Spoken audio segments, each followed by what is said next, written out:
अल्लाह के नबी क्या कहते हैं, ला यदखुलुल जन्नत कातिउन, जो इंसान रिश्तेदारी को तोड़ता है जन्नत का दरवाज़ा उसके लिए बंद है। और हम और आप तो रिश्तेदारी को तोड़ने में इतने आगे बढ़े हुए हैं, बाज़ लोग तो इतना नाराज़ होते हैं रिश्तेदारों से, अल्लाह की कसम मेरे बेटे को मैं बोल के मरूंगा, तुझे मेरी मैयत पर भी आने की इजाज़त नहीं है। इतना भी नाराज़, इतना रिश्तेदारी, मरने के बाद भी काटो रिश्तेदारी को। और मैयत के ऊपर तो दोस्त दुश्मन भी आते हैं। चलो ज़िंदगी में दुश्मनी थी सो थी, कम से कम मर गया, जाके मगफिरत की दुआ तो करेंगे। और यहाँ है कि रिश्तेदारों को मना कर देते, नहीं आना। ऐसा इंसान जन्नत में जा सकता है, अल्लाह की रहमत का मुस्तहिक हो सकता है। अस्सलामु अलैकुम वरहमतुल्लाहि वबरकातुहू। बिस्मिल्लाहिर्रहमानिर्रहीम हामिदन व मुसल्लियन अम्मा बाद। अन अबी मुहम्मदिन जुबैर इब्न मुतइम रदियल्लाहु तआला अन्हु अन्ना रसूलल्लाहि सल्लल्लाहु अलैहि वसल्लम क़ाल ला यदखुलुल जन्नत क़ातिउन क़ाल सुफ़यानु व फ़ी रिवायतिही यानी क़ातिउर रहीमिन मुत्तफ़क़ुन अलैह। रवाहुल बुखारी फ़ी किताबिल अदब व रवाहु मुस्लिमुन फ़ी किताबिल बिर्रि वस्सिला।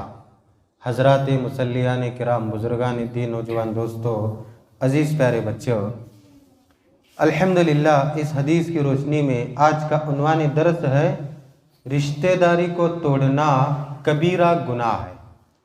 वैसे रिश्तेदारी के मुताल्लिक बहुत सी बातें हमने सुनी हैं कि उनके साथ हुस्ने सलूक करना चाहिए, छोटी मोटी बातों को नज़रअंदाज करना चाहिए, मदद करना चाहिए और मिलजुल के रहने की इंतहा दर्जे तक कोशिश करना चाहिए, चाहे वो अच्छे हों चाहे वो बुरे हों। और मैं मानता हूँ, आप लोग भी मानते हैं कि कुछ बुरे रिश्तेदारों के साथ, यानी जो छोटी छोटी बातों को रत्ती को हत्ती बनाते हैं, छोटे मसले को बड़ा बनाते हैं, ऐसे रिश्तेदारों के साथ मिल के रहने में ज़रा दिक्कत परेशानी होती है, यह फितरी बात है। लेकिन शरीयत ने चूँकि ताकीद फरमाई है, इसीलिए उनके साथ मिल के रहना ज़रूरी है। वजह क्या है? वजह यह है कि जो ऐसा करता है वो अपनी आखिरत को संवारता है। भले इसके रिश्तेदारी से सामने वाले को फ़ायदा हो या ना हो और नुकसान हो या ना हो, लेकिन अगर ये रिश्तेदार उनसे मिलने की कोशिश करता है तो ये ज़बरदस्ती मिलना इस बात की दलील है कि सामने वाला मुझसे नाराज़ है, लेकिन मैं अल्लाह रसूल की फरमाबरदारी में ऐसा कर रहा हूँ। और जो भी अल्लाह और उसके रसूल की फरमाबरदारी में अमल करता है वो नेक होता है, सवाब का मुस्तहिक होता है, उसे अजर मिलता है। लेकिन याद रखिए, रिश्तेदारी तोड़ना कबीरा गुनाह है।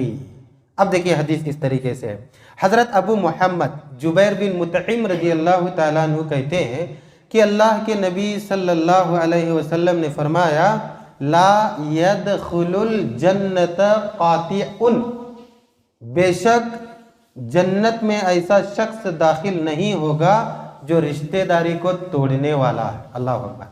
एक और रिवायत में है, अबू सुफियान कहते हैं यानी कातिउर रहीमिन, रिश्ते को तोड़ने वाला, रिश्तेदारी को काटने वाला जन्नत में दाखिल नहीं हो सकता। हम सब मोमिन हैं, इस बात की हमारे पास दलील यह है कि हम काम काज छोड़ के मगरिब की नमाज में हाजिर हुए हैं। लेकिन ये ईमान की वजह क्या है, ईमान का सबब क्या है? जन्नत हासिल करना ना, या कोई दूसरा सबब है, दूसरी वजह है?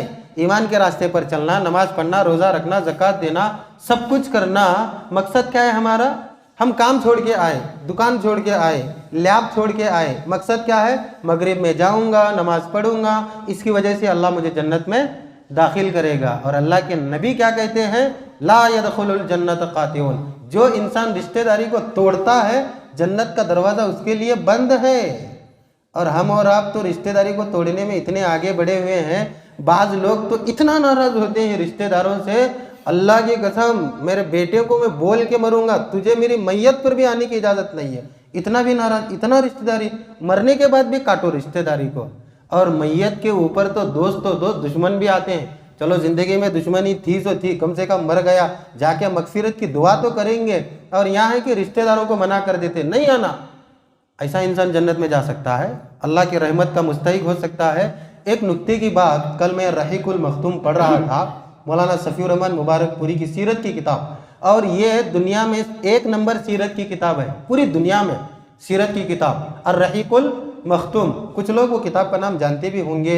उसमें नबी सल्लल्लाहु अलैहि वसल्लम के नबूवत के 5वें साल का एक वाकया नकल किया गया है कि अबू तालिब आपके चचा हैं, अबू तालिब आपके चचा इस्लाम कबूल नहीं किए, लेकिन कदम कदम पर आपकी मदद करते, हर वक्त आपके सामने खड़े होते। और मुशरिकी ने मक्का से आपने कहा था कि देखो मैं मेरे भतीजे के दीन पर नहीं हूँ, लेकिन याद रखो उसे नुकसान पहुंचाना है तो मेरे खून से तुमको गुजरना पड़ेगा।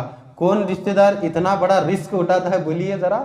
और ये है कौन जरा, मुसलमान है के काफिर हैं, दीन दोनों का जुदा है, भतीजे का दीन अलग है और ये ऐसा कहने वाले का दीन अलग है। बताने का मतलब ये है कि गर्चे रिश्तेदार जरा मुख्तलिफ हो, सोच और विचार दोनों के मिलते ना हो, लेकिन कठिन वक्त में, तकलीफ के वक्त में बाहर के लोग नहीं आते, आखिरकार रिश्तेदार ही आएंगे, रिश्तेदार ही आकर मदद करेंगे। अबू तालिब मदद कर करके थक गए और मुशरिकीन का जो है ना ये जो गुस्सा है, उनकी जो दुश्मनी है दिन ब दिन बढ़ती जा रही है, दिन ब दिन बढ़ती जा रही है। अबू तालिब ने एक वक्त तमाम वो नबी सल्लल्लाहु अलैहि वसल्लम के ख़ानदान को बुलाया। नबी सल्लल्लाहु अलैहि वसल्लम के दो मशहूर परदादा है, नबी सल्लल्लाहु अलैहि वसल्लम के दादा का नाम अब्दुल मुत्तलिब, परदादा का नाम क्या है मुत्तलिब। मुत्तलिब के एक भाई थे हाशिम। ये जो हाशिम है इन्हीं ने नबी सल्लल्लाहु अलैहि वसल्लम के दादा को मदीना से जाकर वापस लाया था। जो मुत्तलिब है वो सफ़र में थे, दौरान सफ़र मदीना में निकाह किए, फिर निकाह करके चले गए, फिर वापस आते वक्त इनके भाई मुत्तलिब को लेकर आए। कौन लाए? हाशिम। और जो मुत्तलिब हैं वो आकर यहाँ नबी सल्लल्लाहु अलैहि वसल्लम के दादा बने। तो मुत्तलिब और हाशिम ये दोनों जो सगे भाई हैं ये तो गुजर गए, कई दौर हो गए गुजर गए। इनकी जो पूरी नस्ल बड़ी हुई थी सबको अबू तालिब ने जमा किया मक्का में, और जमा करके क्या कहने लगे, सुनो आज हमारा एक ख़ानदान का बच्चा बड़ी तकलीफ़ में है, तुम मुसलमान हो या नहीं हो हमको नहीं मालूम, लेकिन याद रखो हमारे ख़ानदान के आदमी की मदद करना हमारी जिम्मेदारी है। मुसलमान, काफिर, मुशरिक सब एक तरफ खड़े हो गए और अबू तालिब से कहने लगे तुम जो हुक्म दोगे हम उसको करने के लिए तैयार हैं। अल्लाह अकबर। कौन मदद को आए? मुसलमान, काफिर, सब ख़ानदान एक हो गया, रिश्तेदार एक हो गए। और पता है इसके नतीजे में मुशरिकीन ने इनके साथ क्या किया? अच्छा अब तक हम समझते थे कि खाली अबू तालिब ये मोहम्मद की मदद करता है, हम क्या कहेंगे सल्लल्लाहु अलैहि वसल्लम। पूरा ख़ानदान एक तरफ हो गया, पूरा मक्का ये बनु हाशिम और बनु मुत्तलिब के ख़ानदान का बायकाट किया 3 साल। और सब लोग नबी के साथ कभी पत्ता खा रहे, कभी चमड़ा खा रहे, कभी सूखा सूखा चमड़ा चबा रहे हैं, कभी तकलीफ में मुब्तला है। 3 साल तक मुसलमान काफिर सब किसकी वजह से बताइए जरा? इस्लाम की वजह से क्या? तौहीद की वजह से, ईमान की वजह से, सिर्फ रिश्तेदारी की वजह से।